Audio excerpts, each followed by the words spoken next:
It's time for Captain Radio.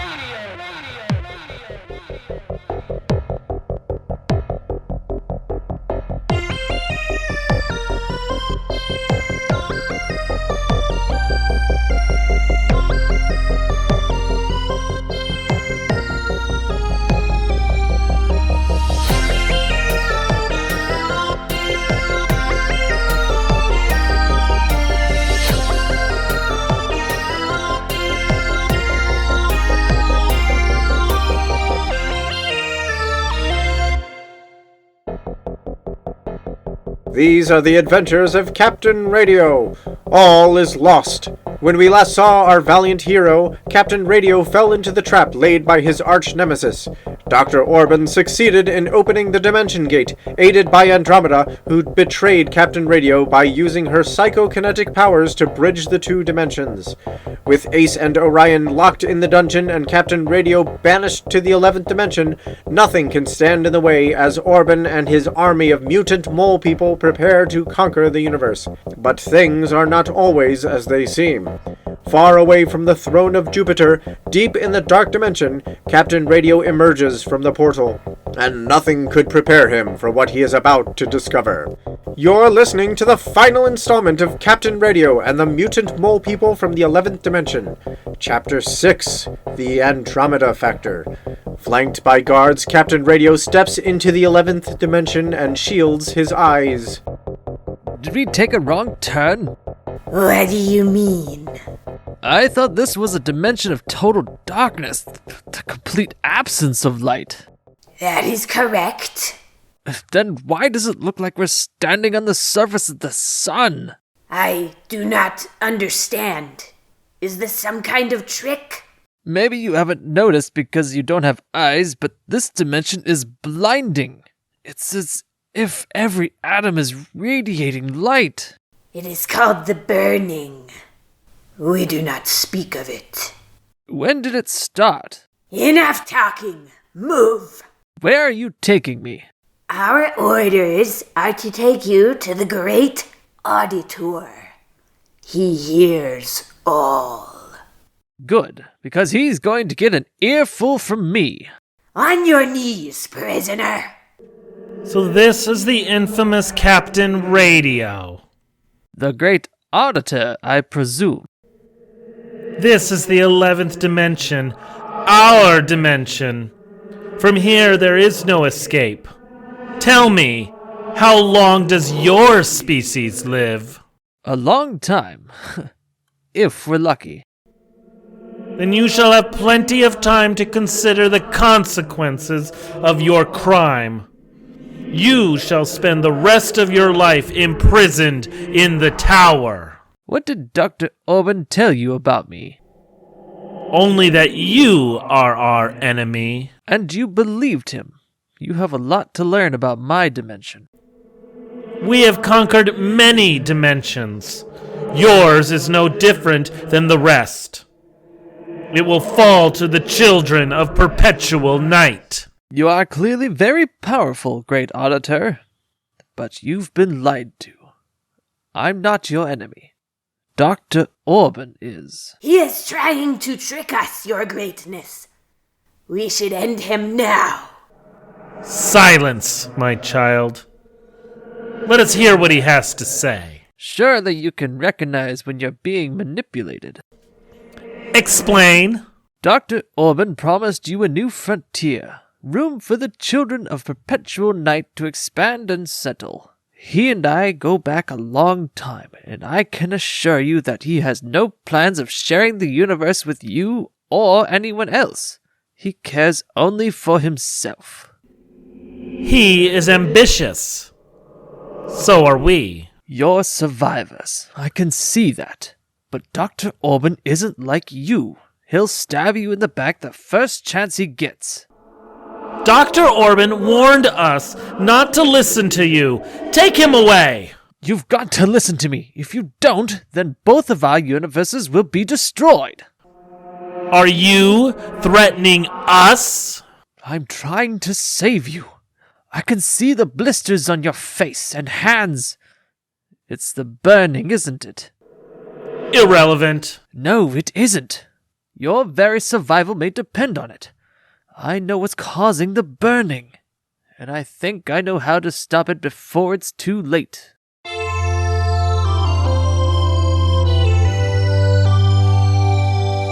Meanwhile, on the other side of the Dimension Gate, Orion and Ace are imprisoned in the dungeon beneath the throne of Jupiter. With Dr. Orban massing his armies for war and Andromeda by his side, our heroes have admitted defeat and are resigned to their fate. You know, I didn't think it would end this way. I always pictured myself going out in a fiery explosion, outrunning an Imperium blockade, cargo hold bursting with contraband. So much for that. How are you holding up, Ace? Downloading updates. From the Electrowave Network, yes, I know. After all we've been through today, is that all you've got to say for yourself? Please wait. Wait for what? The crushing wave of darkness that's about to engulf the galaxy? Download complete. Powering up. Welcome back. Error. Missing data from memory tapes. It's no error. You've been out of commission for 17 hours. The last thing I remember is attempting to disrupt the mole people with a high-frequency tone. That's when everything went sideways. Our situation does not seem to have improved. Without you to disable the guards, we were captured. Orban opened up the Dimension Gate, Andromeda sold us out, and they threw the captain through the portal. What is the plan? There is no plan, Ace. It's over. Even if we could break out of this cell, Andromeda would sense us and we'd be surrounded by mole people before we could get up the stairs. Captain Radio never loses hope. Yeah? Well, I ain't him. High above the dark confines of the dungeon, Dr. Orban and Andromeda meet in the throne room to discuss preparations for a grand coronation ceremony. Our shock troops have been recalled from Alpha Centauri. They shall be here in a matter of hours. This will be unlike any coronation in the history of the Imperium. Our soldiers will be in awe of our power. All thanks to you. Yes, because of me. Are you all right, my dear? You haven't said much since we banished Captain Radio. You're not having second thoughts, are you? Of course not. I stared into the heart of the dark dimension. And it looked back into you? Yes, that's it exactly. I don't think I could ever be the same. Do not be concerned. Shadow suits you. Soon the conquest of the galaxy will be complete, and all of this will be behind us. Without Captain Radio, no one will dare stand against us.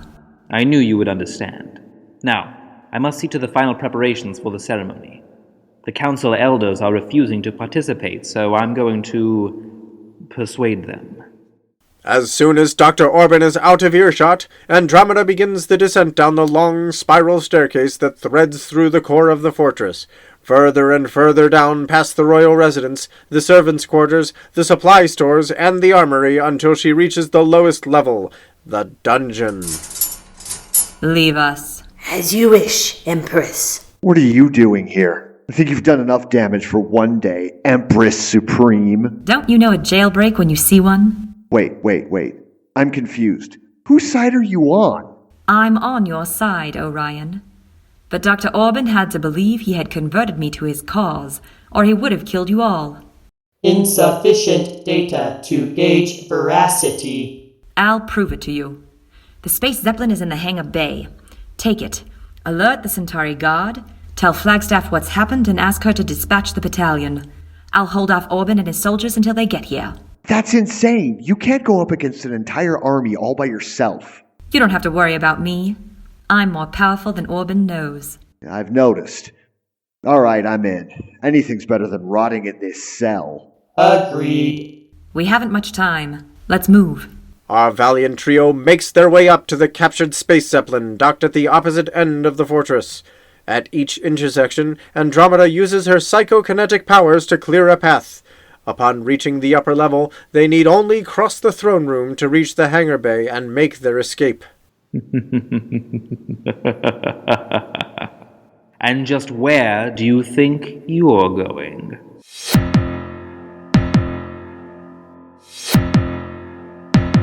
Don't touch that dial! Captain Radio and the mutant mole people from the 11th dimension will return after this brief word from our sponsor. Dull dishes got you down?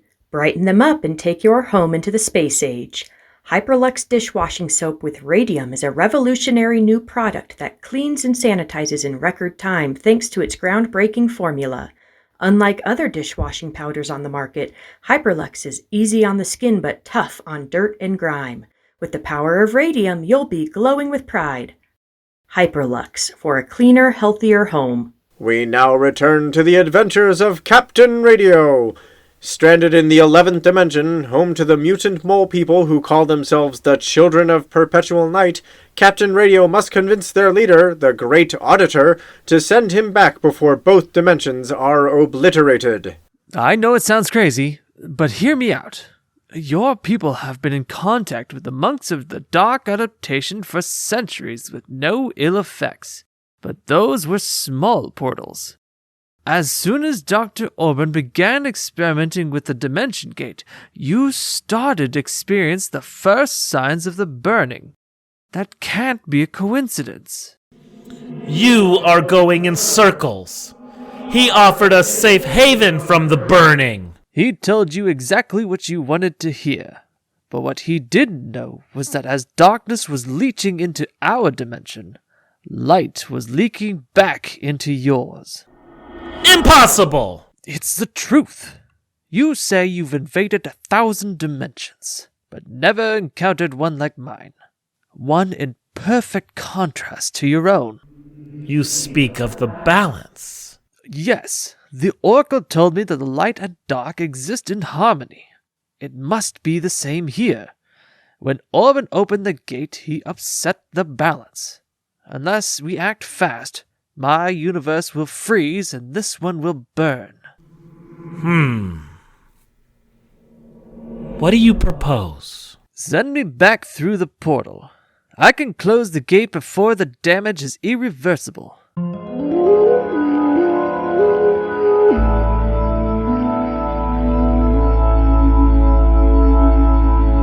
Across the infinite space between dimensions, Andromeda, Ace, and Orion come face to face with Dr. Orban. You almost had me fooled, Andromeda. Stand aside. Orion and Ace are leaving. I think not.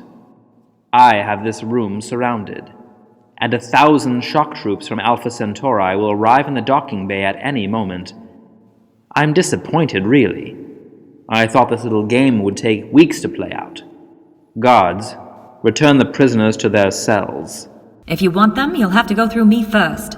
That can be arranged. With mole people closing in on all sides, Andromeda stops them in their tracks with the force of her psychokinetic powers, but as more and more soldiers stream into the throne room, she cannot hold them off for long. There's too many of them. Ace, do it now. Initiating high-frequency interference. Overcome by the intensity of the sound to their sensitive ears, the mole people collapse onto the marble floor, motionless. That should buy us some time. I am detecting something coming through the Dimension Gate. Could be reinforcements. I've got to close the gate, once and for all. It isn't working. I don't understand. I should be able to sever the connection. As Andromeda fights to close the portal, a shadowy figure appears within the gateway. You're too late. Soon you will witness the full force of my army of darkness. Not if I have anything to say about it. Captain Radio. I should have killed you when I had the chance. It's over, Dr. Orban. I suggest you surrender. Guards, on your feet! The stunned mole people struggle to their feet and prepare to open fire on our heroes when a second figure steps through the dimension gate. Stop! The Great Auditor, Your Excellency. I thought I told you to remain in your dimension till the invasion is complete. We are finished here. My children, we are returning home. No, wait. You can't just leave. We had a deal. You lied to us! Seize him! Stay back. I'm warning you. With the flip of a switch, I can summon enough dark energy to destroy the entire system. Step away from that lever, Dr. Orban. I give the orders here. The infinite power of the 11th dimension is mine to command. Actually, it's mine. Dr. Orban attempts to reach for the portal controls to create an overload, but he finds himself unable to move, frozen in place by Andromeda's psychokinetic field. Take him away. Let me go. As your emperor, I command that you release me. What's the matter, Orban? Afraid of the dark? Are you sure you can handle him? He's managed to escape justice before. He won't cause any more havoc. We'll make sure of it. This isn't over, Captain Radio. I'll have my revenge. You'll see. With Dr. Orban safely in custody, the mole people return to their home dimension, leaving our heroes to close the portal and restore the cosmic balance between light and shadow. I never doubted for an instant that you'd find a way back. I'm sorry. It's good to have you back. Now, we've got to get this portal closed before it can do any more damage. All right, let me try. It's fighting me. Every time I try to force it to collapse in on itself, it pushes back. If you're supplying the power to keep it open, can't you just, I don't know, cut it off? It isn't that simple. Of course. You can't close the gate because you're part of it. Then what are we supposed to do? I almost forgot. The atomic amulet that monks gave me. I'm not sure how it works. I heard the Oracle explain it to Orban. You must stand at the threshold and focus all your thoughts on an image of the gateway closing. But, sir, there is a 46% chance that you will be on the wrong side of the portal when it closes, just like when you were trapped in the future. I don't like those odds. It's a risk we're gonna have to take. Andromeda, if I don't return, know that my love for you transcends every dimension of time and space. I'll look for you in the flickering of the stars. Here goes nothing. Everybody stand back. Captain Radio holds the amulet over his head and steps into the swirling maelstrom surrounding the ever-expanding dimension gate. Enveloped by flashes of light and streaks of dark energy, he tries to clear his mind, focusing on a single, all-consuming thought. Slowly, the dimension gate begins to contract, folding in on itself until it vanishes into nothingness.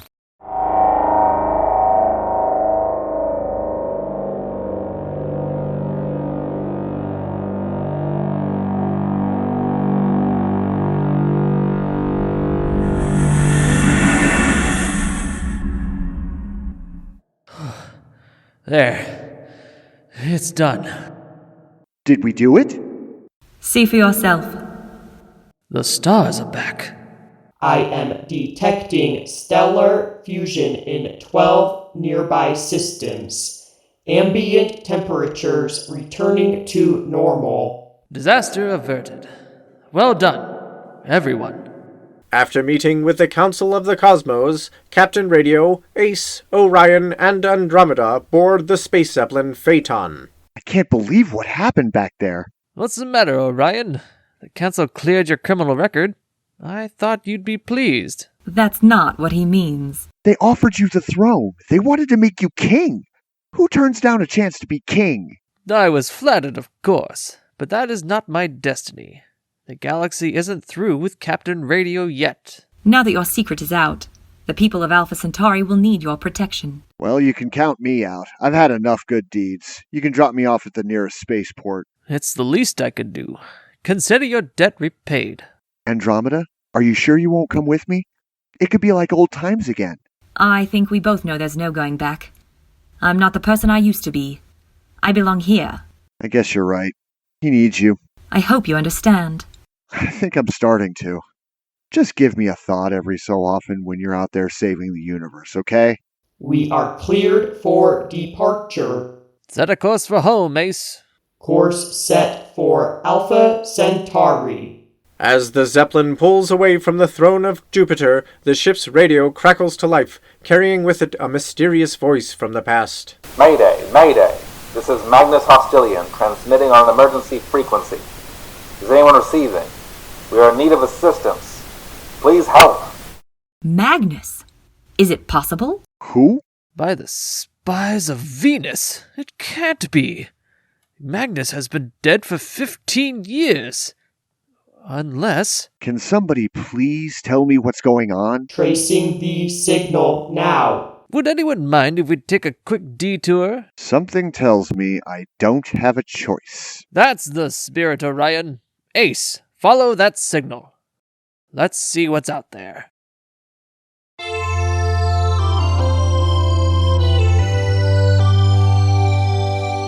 You've been listening to Captain Radio and the Mutant Mole People from the 11th Dimension, brought to you by Hyperlux, the only dishwashing powder made with pure radium. Keep your radio tuned to the Columbia Broadcasting System for The Fall of the City, starring Orson Welles and Burgess Meredith. And until next time, keep your eyes on the stars. The Adventures of Captain Radio is a production of Obscure Studios. This episode was written and edited by me, Johnny Eberly, and was produced by me and Will McDonald. Our narrator is Scott Kennedy. Captain Radio was played by Will McDonald. Orion was played by Rob Peters. Ace and the ad announcer were both played by Delano Hayes. Andromeda was played by Abigail Stokely. Dr. Orban was played by Johnny Eberly.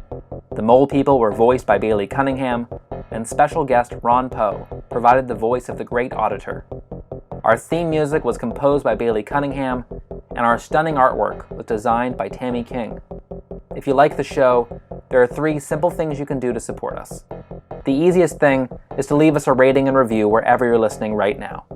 Second, you can make a donation on Ko-Fi. Or you can buy Captain Radio merchandise like t-shirts, stickers, coffee mugs, phone cases, and more on our T Public store. You can find all those links as well as complete episode transcripts and more information about us on our website, obscurestudios.net. That's a wrap on this season. Stay tuned for more stories from the world of Captain Radio. Thank you for listening, and we'll see you next time.